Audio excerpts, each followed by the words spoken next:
Olá, tudo bem? Seja bem-vindo à nossa Escola da Palavra da Igreja Presbiteriana das Américas.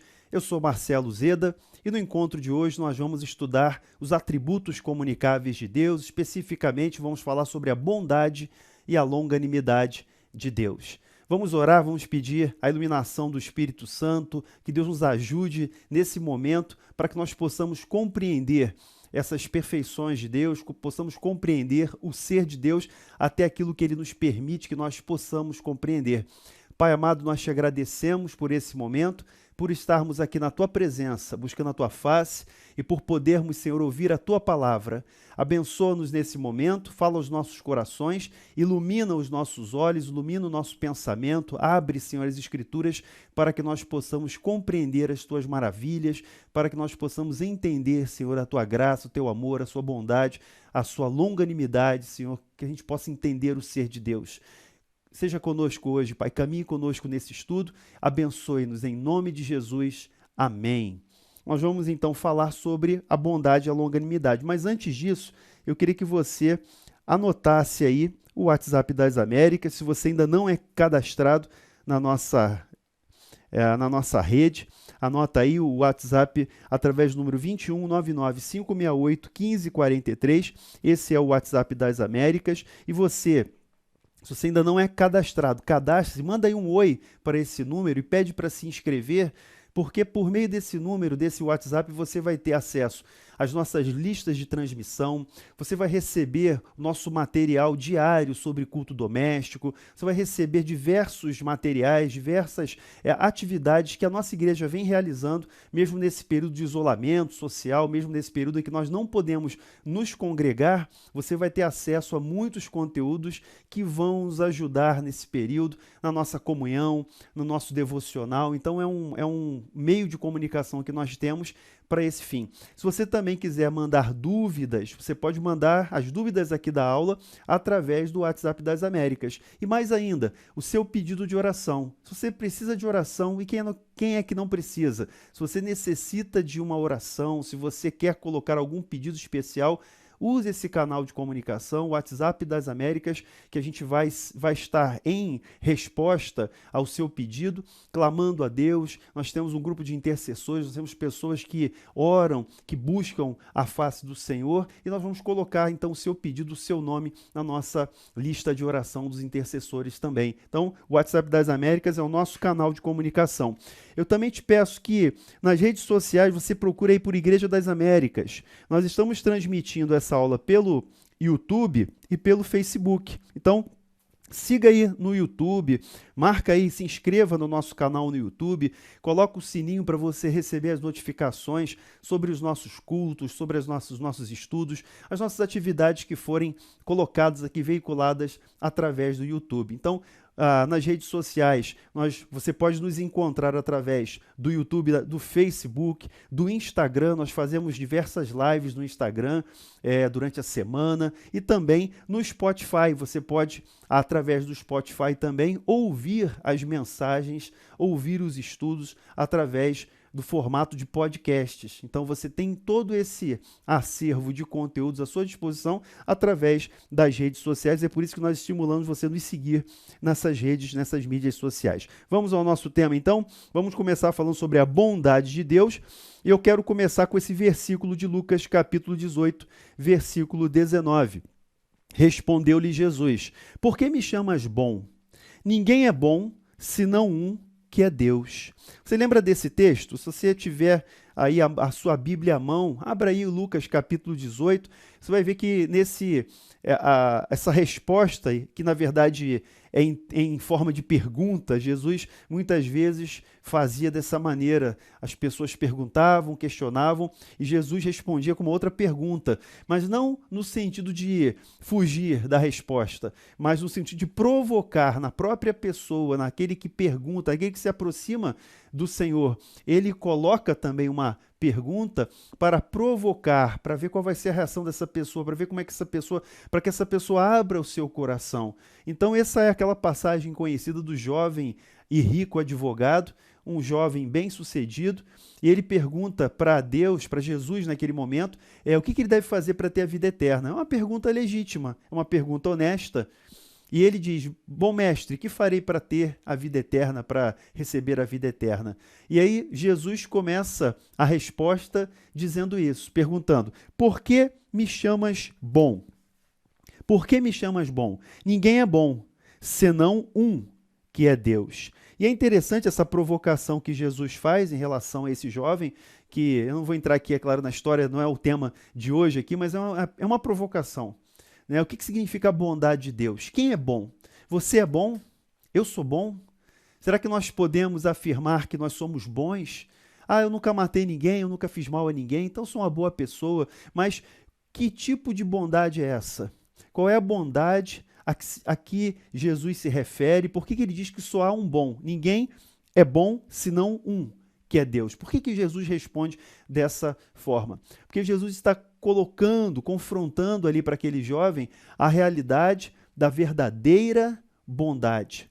Ele quer mostrar para aquele jovem que, por mais bem intencionado, por mais bem sucedido, por mais fiel que ele aparentasse ser, Jesus diz: olha, cumpre os mandamentos. Por exemplo, dá alguns mandamentos, ele diz: eu tenho feito isso desde a minha juventude, tenho observado os mandamentos.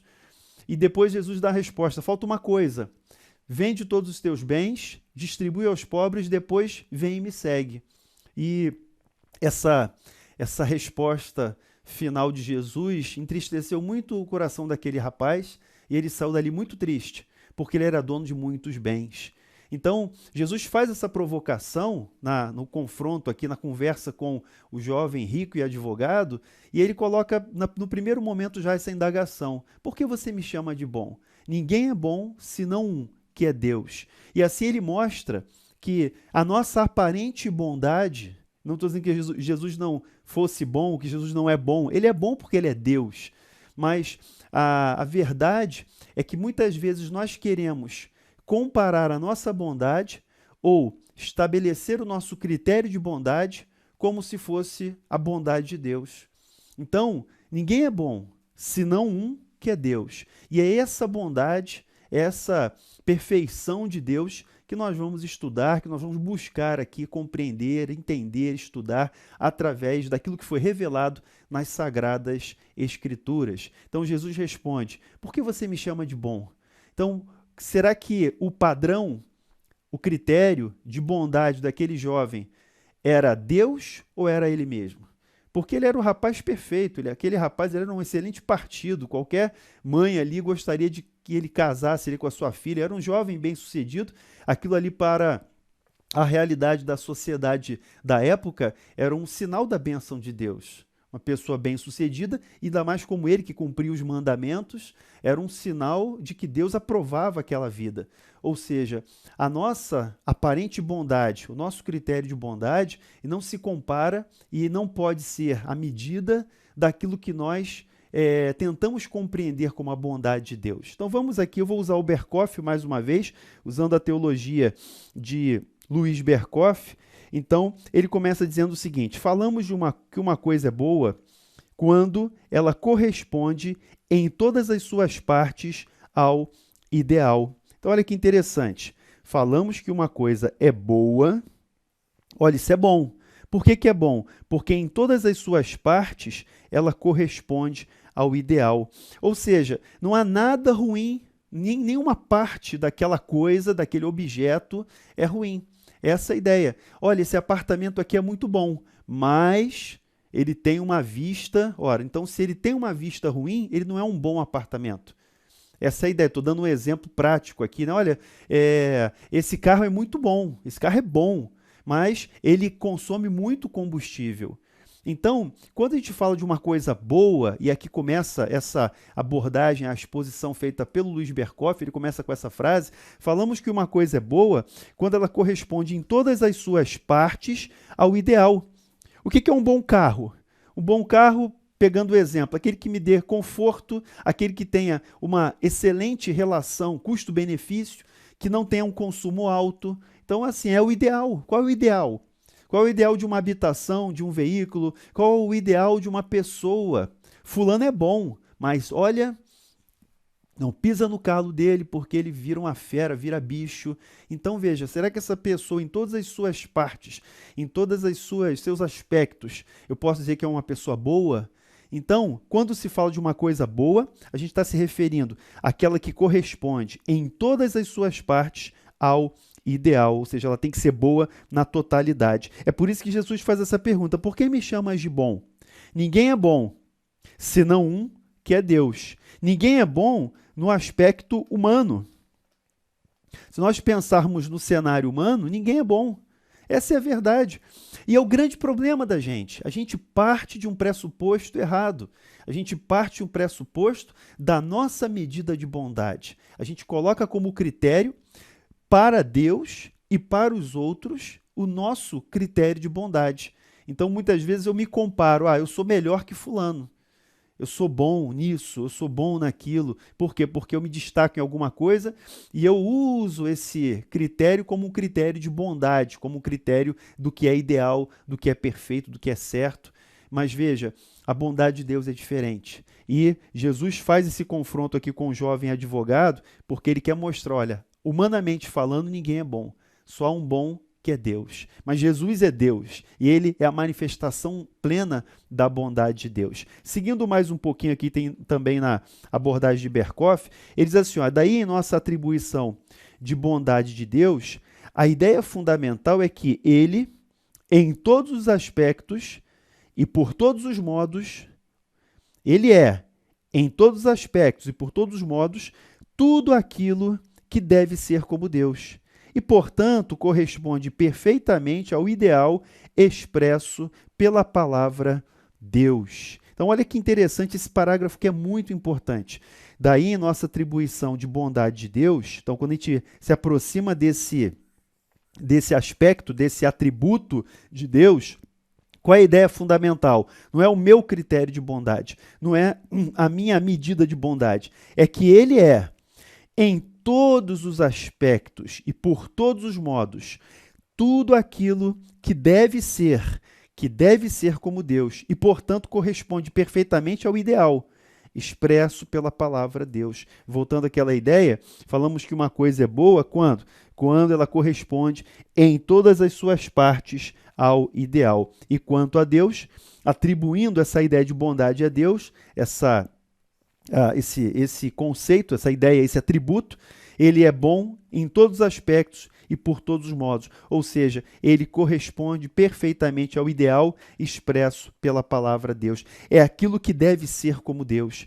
Deus é aquilo em toda a sua bondade. Ele se manifesta como aquilo que deve ser, em todos os aspectos e todos os modos, o perfeito, o ideal, no tocante à bondade, no tocante à ideia de bondade. Então, o nosso referencial de bondade tem que ser a bondade de Deus, não a nossa bondade. E nós estamos falando sobre um atributo comunicável.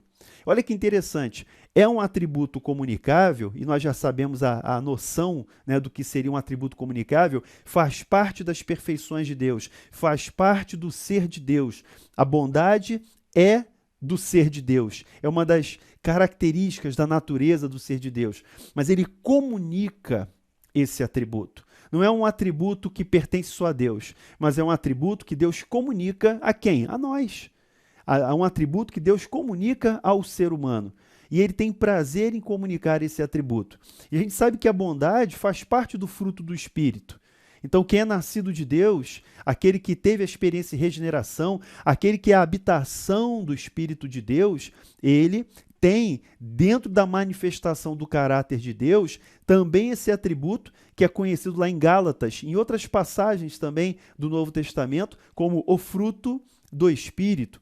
A gente não fala dos frutos do Espírito, a gente fala do fruto do Espírito. E o fruto do Espírito é amor, alegria, benignidade, bondade, mansidão, temperança. Então, esses aspectos do fruto são manifestados no caráter de Deus, que é transmitido, que é comunicado a nós na habitação do Espírito Santo, na presença do Espírito Santo na nossa vida.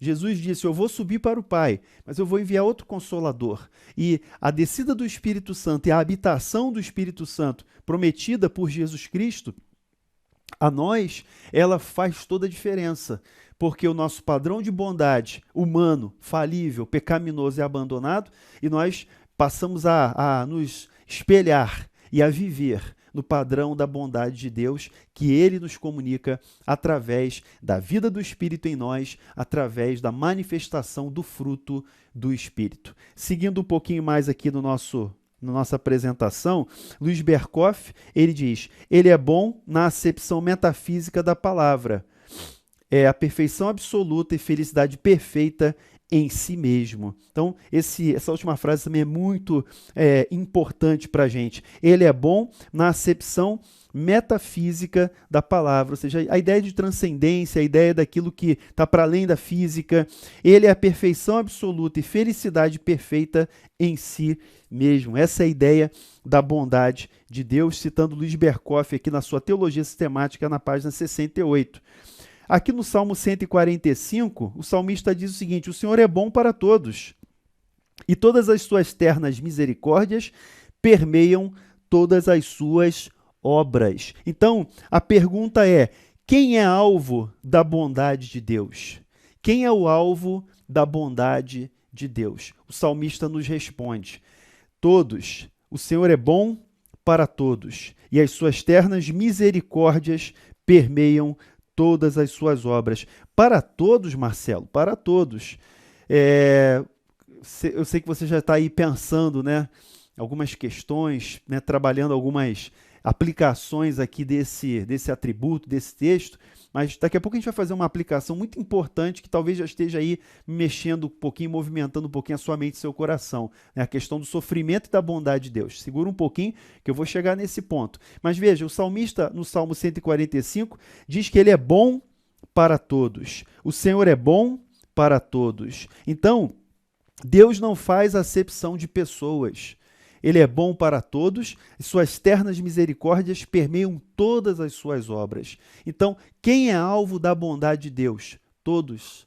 Todos são alcançados pela bondade de Deus. Toda a sua criação, todas as suas obras, as suas misericórdias permeiam todas as suas obras. Então, mesmo para aqueles que a gente classifica como maus, mesmo para pessoas que nós, né, temos ali classificado como pessoas ruins, pelo nosso critério, tá? Pelo nosso critério, nós não concederíamos bondade a essas pessoas, mesmo essas pessoas são alvo da bondade de Deus. Deus não faz acepção de pessoas. E aqui a palavra no Salmo diz que ele é bom para todos e as suas ternas misericórdias permeiam todas as suas obras.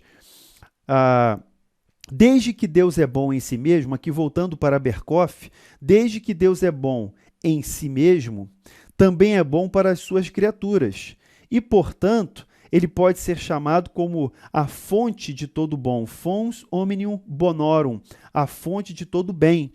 Tá? Ele é chamado a fonte de todo bem, a fons omnium bonorum, a fonte de todo bem. Então, ele é a fonte de todo bem. E assim é apresentado de várias maneiras na Bíblia toda. Então, Deus é bom em si mesmo. Deus é bom em si mesmo. E também é bom para as suas criaturas. E assim, ele é a fonte de todo o bem. Ele é a fonte de todo o bem. Assim, a Bíblia vai apontá-lo dessa maneira. No Salmo 36, versículo 9, o poeta, o salmista canta, pois em ti está o manancial da vida. Na tua luz, vemos a luz. Então, a Bíblia expressa essa bondade de Deus. Aqui no Salmo 36, o salmista canta a bondade de Deus, reconhecendo que nele está o manancial da vida. O que é manancial? É fonte, não é isso? Manancial é fonte. Ele é a fonte da vida, ele é o manancial da vida. E na tua luz vemos a luz. Olhando para ele, nós somos iluminados. Olhando para o Salvador, nós vemos a luz. Na tua luz, nós vemos a luz. E nós, nessa visão, nesse vislumbre, nós compreendemos que ele é a fonte, que ele é o manancial da vida. Então, as criaturas, todas as suas obras, Deus é bom para com todos, suas misericórdias permeiam todas as suas obras, ele é o manancial da vida, então ele manifesta essa bondade em relação a todas as suas criaturas.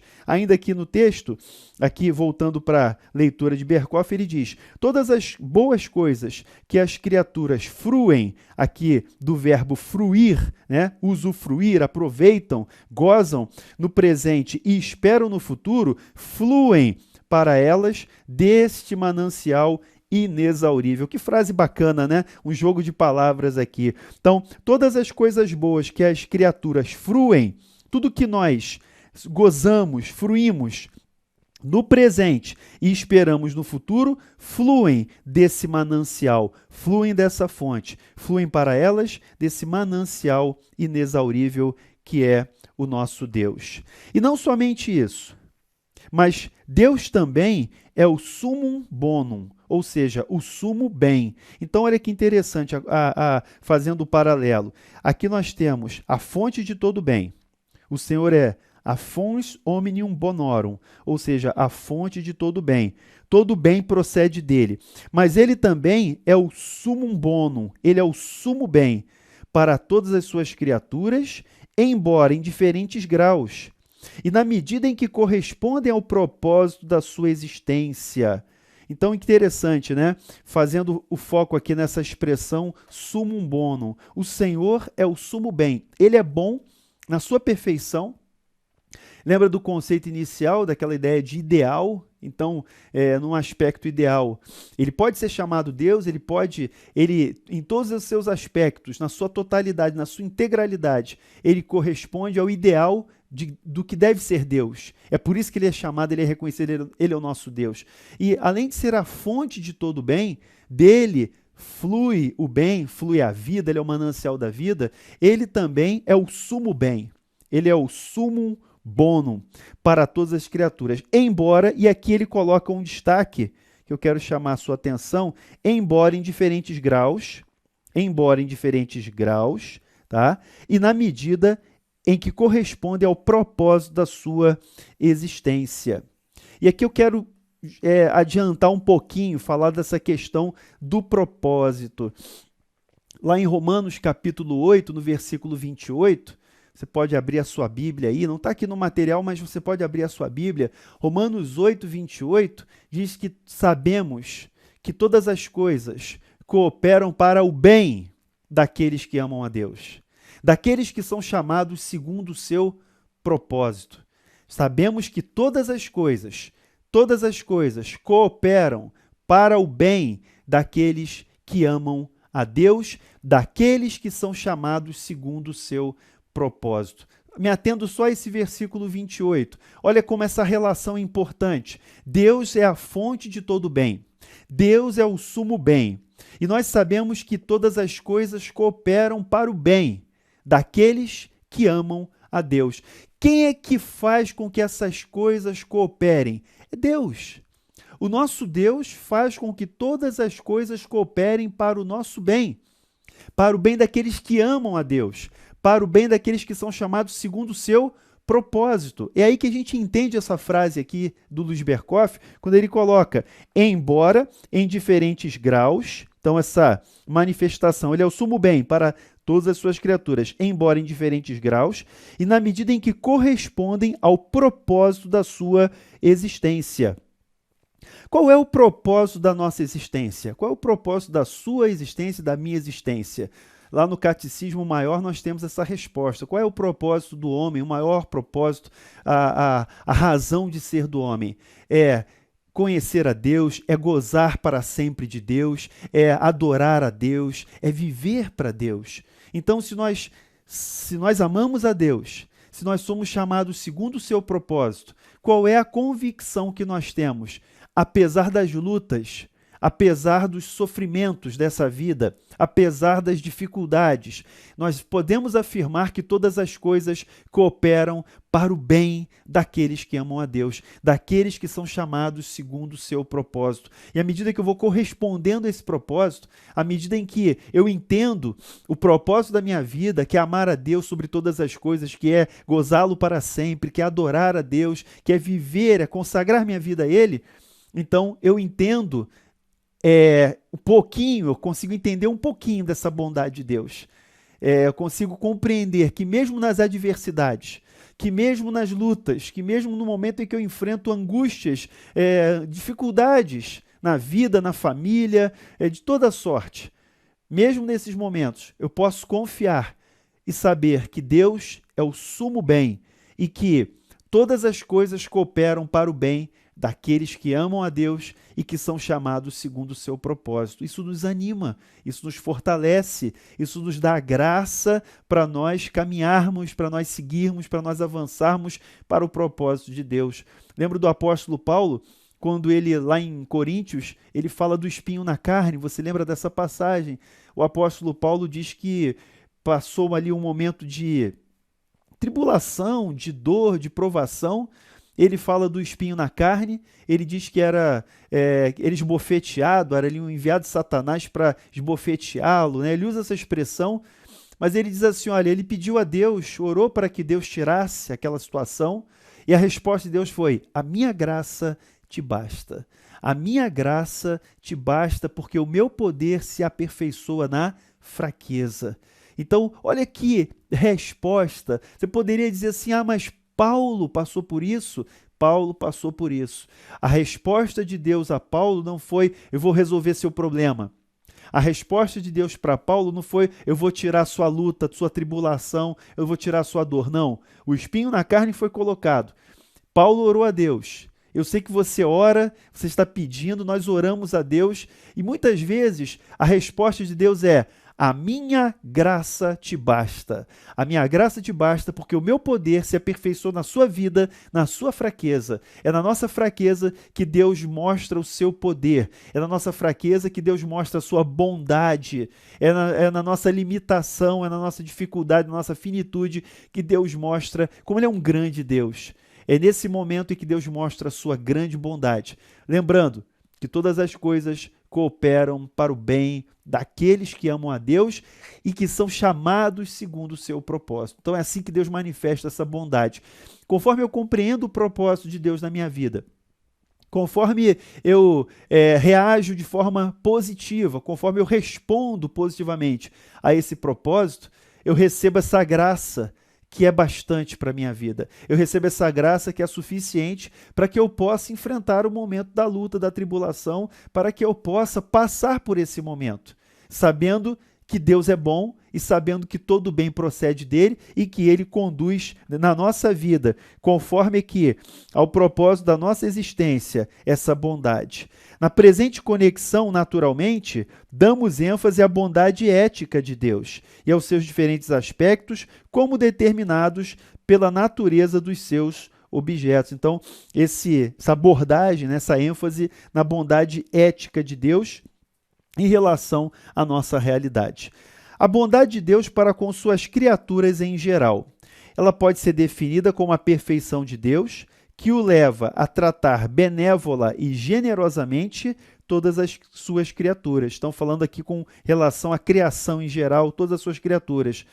Então é a bondade dele que o leva, a perfeição de Deus que o leva a tratar de forma benévola e generosa todas as suas criaturas. É a afeição que o Criador sente para com as suas criaturas dotadas de sensibilidade consciente como tais. Então veja, quem é que compreende, que pode compreender a bondade de Deus? Somos nós.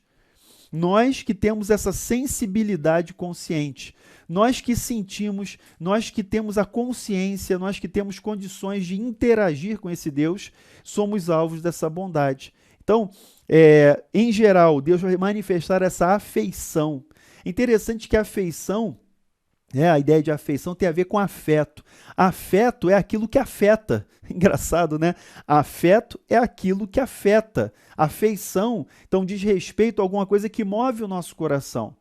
A afeição diz respeito a alguma coisa que nos afeta. Então, a bondade de Deus é essa afeição que o Criador sente para com suas criaturas, dotadas de sensibilidade consciente como tais. Então, Deus não vai manifestar sua afeição para uma pedra, porque a pedra não tem essa sensibilidade consciente. Eu estou falando aqui num contexto cristão, no contexto bíblico. A pedra não tem essa sensibilidade consciente. Você tem. Você foi dotado dessa capacidade. Você foi dotado como um ser moral, como um ser racional, dessa capacidade de sentir, de conscientemente sentir. E aí você pode sendo alvo dessa bondade de Deus, você pode responder de uma forma positiva. Qual é a resposta positiva que nós damos à bondade de Deus? É a gratidão. Então, quando nós reconhecemos a bondade de Deus, nós somos gratos. Olha, nós somos gratos porque estamos respirando agora. Somos gratos porque temos condições agora de estar de pé, de ouvirmos essa palavra, de lermos a palavra de Deus, de buscarmos a sua face. Somos gratos por isso. Somos gratos porque o Senhor é bom e a cada dia Ele tem renovado a sua misericórdia, o seu amor, nos dado graça sobre graça. Avançando um pouquinho aqui na nossa abordagem, o salmista exalta a bondade com as bem conhecidas palavras. O Senhor é bom para todos, e as suas ternas misericórdias permeiam todas as suas obras. Já lemos esse texto, né? E depois ele continua dizendo, aqui é o Salmo 145, depois ele completa, em ti esperam os olhos de todos, e tu, a seu tempo, lhes dás o alimento. Abres a tua mão e satisfazes de benevolência a todo vivente. Então, é o salmo que nós tínhamos lido aqui, o primeiro versículo 9, agora os versículos 15 e 16. Em ti, olha que parte interessante o versículo 15. Em ti esperam os olhos de todos. Em ti esperam os olhos de todos. E tu, a seu tempo, lhes dás o alimento. Abres a tua mão e satisfazes de benevolência, olha a bondade de Deus manifestada a todo vivente. Esse benévolo interesse de Deus é revelado em seu cuidado pelo bem-estar da criatura e corresponde à natureza e às circunstâncias da criatura. Varia naturalmente em grau, de acordo com a capacidade que os seus objetos têm de recebê-lo. Como eu falei, então você pode ter a criação, né, os seres viventes, eles são alvos da bondade de Deus. Então, quando você encontra ali no reino animal, né, a cadeia alimentar, a preservação das espécies, então isso é manifestação da bondade de Deus. Quando nós vemos, apesar de toda destruição, né, no campo ambiental que o homem produz, toda a poluição, a gente vê a bondade de Deus se manifestando. Eu não vi, mas dizem que nesse tempo de isolamento social em Veneza, nos canais de Veneza, as águas ficaram mais claras e os peixes apareceram. Então, isso é manifestação da bondade de Deus. Em meio a uma situação, né, que o mundo todo está apreensivo, a gente vê manifestação da bondade de Deus em relação a todas as suas criaturas. Interessante o fenômeno em alguns lugares, como a natureza tem reagido diante dessa freada que a humanidade sofreu, aí, esse baque, né, esse freio na velocidade da vida que a gente vinha vivendo. Então a gente vê como é que isso tem repercutido em alguns lugares na própria natureza. Isso por quê? Porque a promessa de Deus é que Ele cuida, a seu tempo Ele dá o alimento, os olhos de todos esperam por Ele, toda a natureza, toda a criação. Então, isso manifesta a bondade de Deus. Jesus manifesta isso lá no Sermão do Monte, em Mateus capítulo 6, 26, quando ele diz assim, olha, observai as aves do céu, não semeiam, não colhem, nem ajuntam em celeiros. Contudo, o vosso Pai Celeste as sustenta. Ou seja, isso caracteriza, esse sustento é a bondade de Deus. Estamos falando aqui de aves que não semeiam, não colhem, não ajuntam em celeiros. Ou seja, eles não têm nenhuma preocupação, como animais irracionais, vivem pelo instinto, mas não tem nenhuma preocupação em acumular, em preparar celeiros, acumular recursos. Nós temos essas preocupações, interessante. Nós temos essas preocupações. E Jesus, no Sermão do Monte, faz essa comparação. Observai as aves do céu, que não semeiam, não colhem, não ajuntam em celeiros, nós fazemos isso. Contudo, o vosso Pai Celeste as sustenta. Agora, porventura, não valeis vós muito mais do que as aves? Então, aqui esse texto mostra para a gente esse grau de aplicação da bondade de Deus. Se Deus é bom com relação às aves, que não semeiam, não colhem, não fazem celeiros, ou seja, não tem nenhuma preocupação de preparar sua provisão, e elas são providas por Deus, e elas são sustentadas por Deus, será que Deus não vai cuidar da gente? Eu sei que a gente está apreensivo, você pode estar apreensivo, como é que vai ficar a minha situação financeira, econômica, meu trabalho, perdi meu trabalho. Olha, eu sei de uma coisa, a dificuldade, né, o vento que venta lá, venta cá também, a dificuldade é de todos. Mas uma coisa eu posso dizer, se Deus cuida das aves, se Deus é bom para com as aves aí estão, elas estão sobrevivendo, elas vivem porque Deus lhes dá o sustento. E será que a gente vale menos do que as aves? Jesus pergunta, porventura não valeis vós muito mais do que as aves? Olha, se Deus sustenta as aves, não vai sustentar a nossa vida? Seguindo, embora não se restrinja aos crentes, somente esses manifestam a apropriada apreciação das bênçãos que dela provém, desejo de usá-las no serviço do seu Deus e assim desfrutam-na em medida mais rica e mais completa. Então eu estou colocando aqui, nesse texto de Berkhof, né, essa visão. A bondade de Deus não se restringe aos crentes. A bondade de Deus não é privilégio dos cristãos, mas nós, como filhos de Deus, entendemos, nós apreciamos essa bondade. Olha que bênção, olha que coisa maravilhosa. A bondade não se restringe a nós, a bondade é para todas as criaturas. Mas, como filhos de Deus, nós entendemos que toda boa dádiva, todo bom perfeito, como diz Tiago, desce do céu, desce do Pai das luzes, desce do nosso Deus, toda boa dádiva e todo bom dom perfeito. Lá em Tiago, no capítulo 1, ele evidencia que a bondade, que os dons, que as bênçãos vêm de Deus. Quando nós apreciamos, quando nós entendemos e apreciamos da maneira apropriada essa bondade de Deus, nós recebemos essas bênçãos e damos graças a Deus por isso. Então, manifestam aqui a apropriada apreciação das bênçãos que dela provém, da bondade de Deus. Então, nós damos graças a Deus e o desejo de usá-las no serviço do seu Deus. E olha que coisa, que bênção. Nós não podemos ser egoístas. Ao sermos alvo da bondade de Deus, ao sermos alvos da bondade de Deus, nós temos que apreciá-la da maneira correta, dando graças a Deus, dando glórias a Deus pela sua bondade e, ao mesmo tempo, também usando essas bênçãos no serviço de Deus, dividindo, repartindo, compartilhando aquilo que Deus tem nos dado. Então isso é dessa maneira que flui de Deus para nós a sua bondade. E nós, como receptores dessa bondade, como alvos dessa bondade, como filhos de Deus, podemos desfrutá-la de maneira plena, de maneira mais rica e completa. Então desfrutam-na em maneira mais rica e mais completa. Mateus 5,45, voltando para o Sermão do Monte, para que vos torneis filhos do vosso Pai celeste, porque ele faz nascer o seu sol sobre os maus e bons, e vir chuvas sobre justos e injustos. Aqui, o Sermão do Monte está no contexto em que Jesus diz para nós orarmos pelos inimigos e por aqueles que nos perseguem. Ele está falando sobre isso. E ele diz que fazendo isso, adotando essa atitude de misericórdia, de graça, de oração pelos inimigos e por aqueles que nos perseguem, ele diz, para que vos torneis filhos do vosso Pai celeste. Ou seja, ele está dizendo o seguinte, não pague o mal com o mal.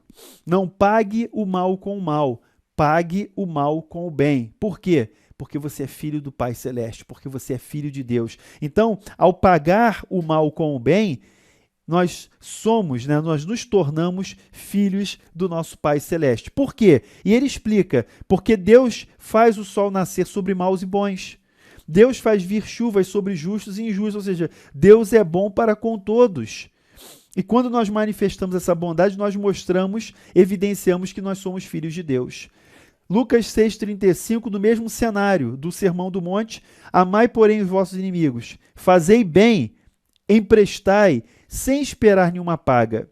Será grande o vosso galardão, e sereis filhos do Altíssimo. Olha o arremate, porque ele é benigno até para com os ingratos e maus. Então, mais uma vez, Jesus ensina isso, Jesus mostra isso, que Deus é benigno, até com aqueles que são maus e ingratos.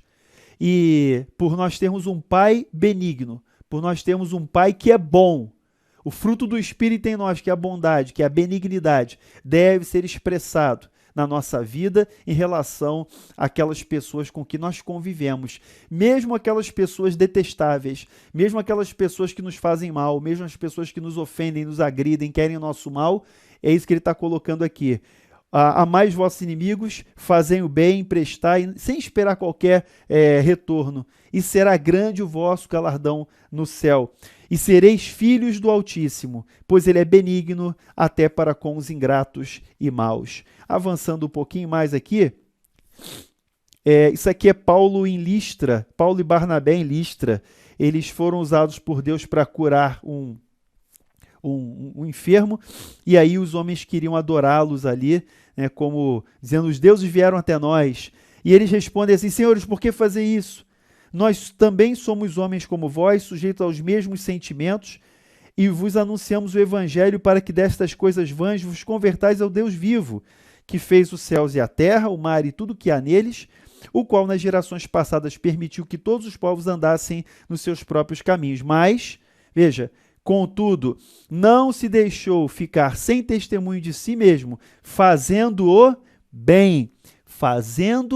bem, dando-vos dos céus chuvas e estações frutíferas, enchendo o vosso coração de fartura e alegria. Interessante, né? Porque aqui em Atos, no capítulo 14, de 15 a 17, você pode depois fazer a leitura do texto aí, Paulo e Barnabé estão na viagem, estão ali naquele momento pregando para pagãos, para pessoas que eram considerados pagãos.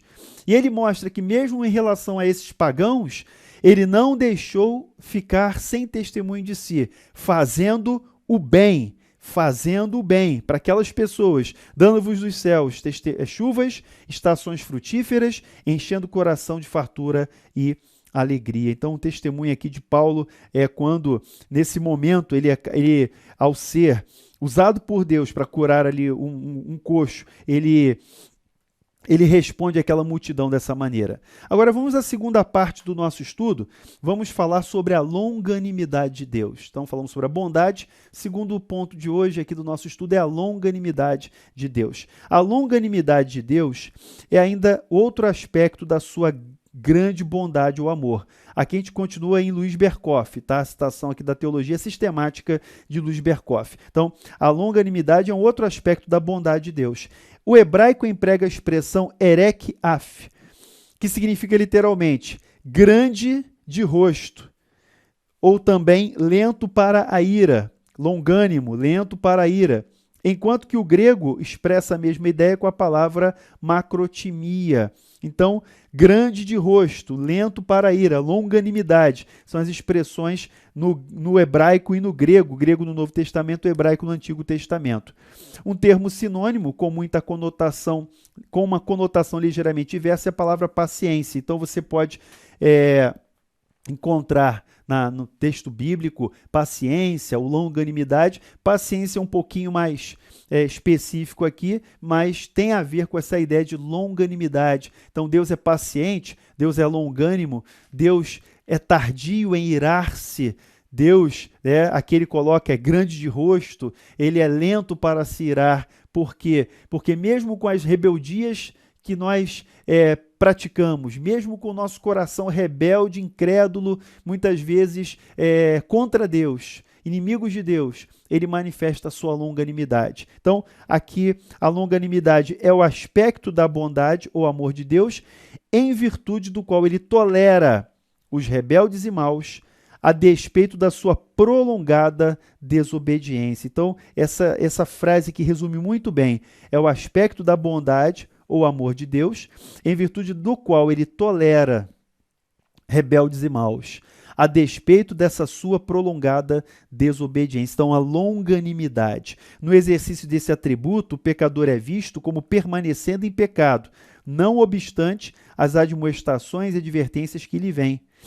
Revela-se no adiamento do merecido julgamento. Veja, o julgamento haverá, o julgamento ocorrerá, mas Deus é longânimo. O que isso significa? Que Deus dá oportunidade, que Deus dá chance. Mesmo diante da rebeldia, da maldade, Deus tolera, não que ele se alegre com a maldade, não que ele se alegre com o pecado, mas na paciência de Deus, na longanimidade de Deus, ele adia o julgamento. Ele dá oportunidade. Eu lembro lá do texto de Gênesis, se você puder depois fazer a leitura, quando Abraão vai até, vai ali com a presença de Deus, né, Abraão é visitado por 3 homens, que na verdade ali é uma manifestação de Deus, né, e eles vão até Sodoma e Gomorra. E antes de chegarem na cidade, Abraão faz uma intercessão e ele fala: Senhor, se houver 50 justos, o Senhor poupa a cidade? Eu poupo a cidade. Se houver 40, e Abraão vai ali, conversando, intercedendo, até que ele pergunta: se houver 5 justos, Deus diz: eu vou poupar, mas nem isso havia naquela cidade. Então, isso manifesta a longanimidade de Deus. Apesar dos pecados, apesar da rebeldia, Deus adia o julgamento. Isso lembra também a história de Jonas. Lembra da história de Jonas, que foi enviado por Deus para profetizar contra a cidade de Nínive?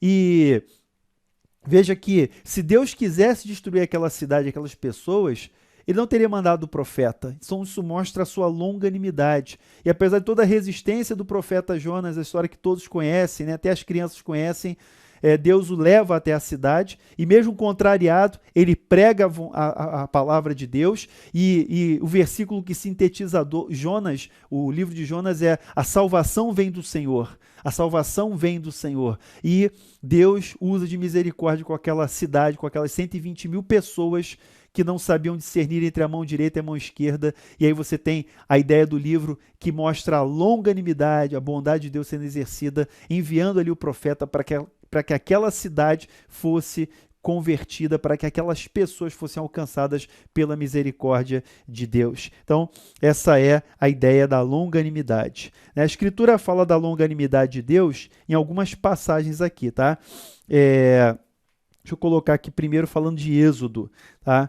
Êxodo: e passando o Senhor por diante dele, clamou: Senhor, Senhor Deus compassivo, clemente, longânimo e grande em misericórdia e fidelidade. Aqui é uma expressão de Moisés. Moisés reconhecendo essa longanimidade. Um Deus compassivo, um Deus que compadece, o Deus que é clemente, misericordioso, e Deus que é fiel aqui. E você sabe que a história do povo de Israel ali, saindo do Egito, a travessia dos 40 anos até a terra prometida, não foi um tempo fácil, foi um tempo de luta, de rebeldia, e a história mostra que Moisés aqui reconhece Deus como Deus misericordioso, longânimo, que adia o julgamento muitas vezes, dá oportunidade, chama ao arrependimento o tempo todo. Seguindo outro texto, Salmo 86, versículo 15. Mas tu, Senhor, és Deus compassivo e cheio de graça, paciente, longânimo, paciente, grande em misericórdia e em verdade. Romanos 2,4. Ou desprezas a riqueza da sua bondade e tolerância. Veja, longanimidade tem a ver com tolerância, ignorando que a bondade de Deus é que te conduz ao arrependimento. Então, Paulo está fazendo essa pergunta, né, lançando essa pergunta: desprezas a riqueza da sua bondade, tolerância e longanimidade, ignorando que a bondade de Deus é que te conduz ao arrependimento, ou seja, a bondade de Deus adia o julgamento e nos chama ao arrependimento.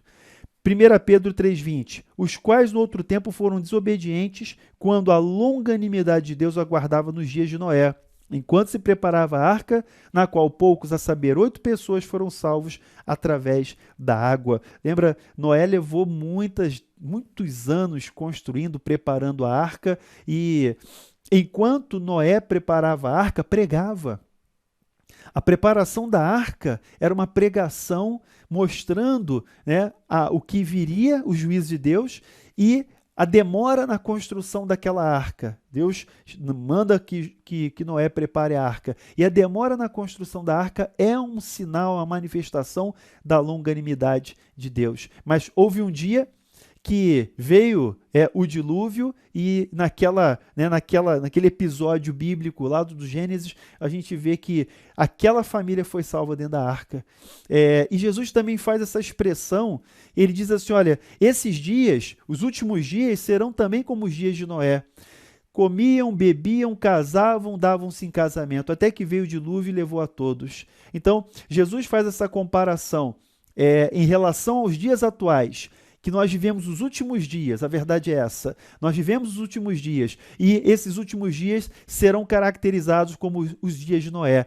Veja, a longanimidade de Deus se manifesta, Deus adia o seu julgamento, até que vem o dilúvio, fazendo o paralelo com Noé, e leva a todos, até que vem o dia do Senhor, que vai ser dia de juízo, e para muitos será um dia de surpresa, mas para aqueles que entendem a longanimidade, aqueles que entendem a graça, a misericórdia, aqueles que esperam no Senhor, não serão surpreendidos com esse dia, mas será para nós um dia de vitória, nós um dia de redenção, um dia em que o Senhor vai cumprir plenamente aquele seu plano, seu propósito na nossa vida.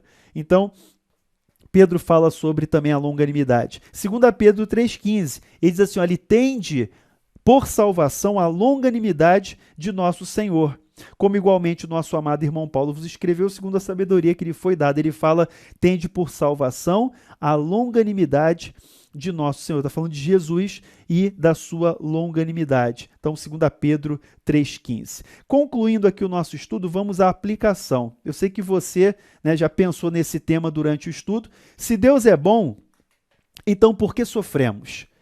Eu quero fechar com essa aplicação. Se Deus é bom, nós falamos sobre bondade, sobre longanimidade de Deus. Se Deus é bom, por que sofremos? Se Deus é bom, por que o mundo está passando por esse momento aí da pandemia? Por que o mundo está nessa apreensão, nesse sofrimento? Já milhares e milhares de pessoas faleceram pelo Covid-19, pela doença, muitas pessoas sofreram a contaminação e diversas repercussões vão acontecer desse cenário todo. Se Deus é bom porque nós sofremos. Eu estou colocando só um contexto de momento, mas sofrimento pode aparecer de várias maneiras. Eu não tenho uma resposta definitiva para você, eu confesso, mas eu trago aqui alguns apontamentos que eu fiz do reverendo Ricardo Barbosa, nesse excelente livro, que é o livro Janelas para a Vida, que eu recomendo a leitura, que eu encorajo você que faça a leitura, até como um livro devocional.